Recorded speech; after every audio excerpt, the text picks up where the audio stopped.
Praise the Lord. Hallelujah. സർവശക്തനായ ദൈവം നമ്മളെ എല്ലാവരെയും സമർത്ഥമായിട്ട് അനുഗ്രഹിക്കട്ടെ എന്ന് പ്രാർത്ഥിക്കുന്നു.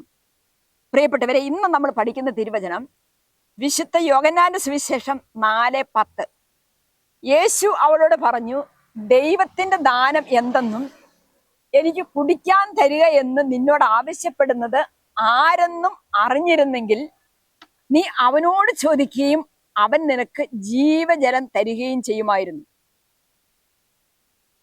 4:13 നമ്മൾ വായിക്കുകയാണ്.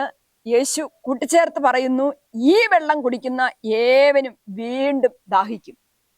സ്നേഹിക്കപ്പെടാൻ വേണ്ടിയുള്ള എല്ലാ മനുഷ്യരുടെയും ദാഹത്തെ ശമിപ്പിക്കുന്ന ജീവന്റെ ജലം അത് ഈശോയുടെ തിരുഹൃദയത്തിൽ നിന്ന് പൊട്ടി പുറപ്പെട്ടുകൊണ്ടിരിക്കുകയാണ്.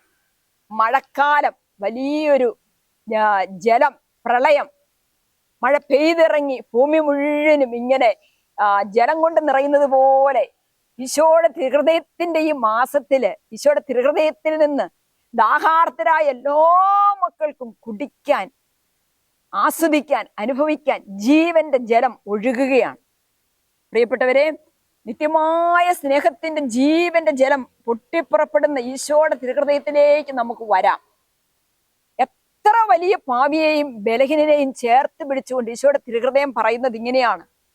വിശുദ്ധ യെശയ്യാ പ്രവാചകന്റെ പുസ്തകം 43:4 പറയുന്നു, നീ എനിക്ക് വിലപ്പെട്ടവനും ബഹുമാന്യനും പ്രിയങ്കരനുമായതുകൊണ്ട് നിനക്ക് പകരമായി മനുഷ്യരെയും നിന്റെ ജീവന് പകരമായി ജനതകളെയും ഞാൻ നൽകുന്നു. അതാണ് ഈശോയുടെ സ്നേഹം. എത്ര ബലഹീനരായിരിക്കുന്നവരെയും, ആ പാവിനെ, സമരയക്കാരി സ്ത്രീയെ, അതുപോലെ ഓരോരുത്തരെയും, എന്നെയും നിങ്ങളെയും നീ എനിക്ക് വിലപ്പെട്ടവനാണ്, ബഹുമാന്യനാണ്, പ്രിയങ്കരനാണ് എന്നരുൾ ചെയ്തുകൊണ്ട് നമ്മളെ മാടി വിളിക്കുന്നു. ആകയാൽ പ്രിയപ്പെട്ടവരെ, ഏത് വിധത്തിൽ പിശാചിനാൽ പീഡിപ്പിക്കപ്പെട്ട് തകർന്നു കഴിയുന്നവർക്കും ഈശോയുടെ ഹൃദയത്തിലേക്ക് വന്നാൽ വിമോചനമുണ്ട്, സൗഖ്യമുണ്ട്, അനുഗ്രഹമുണ്ട്. ഇത് സ്വീകരിക്കാൻ നമുക്ക് എല്ലാവർക്കും സാധിക്കട്ടെ. ദൈവം അനുഗ്രഹിക്കട്ടെ. ആമേൻ. ഹല്ലേലൂയ.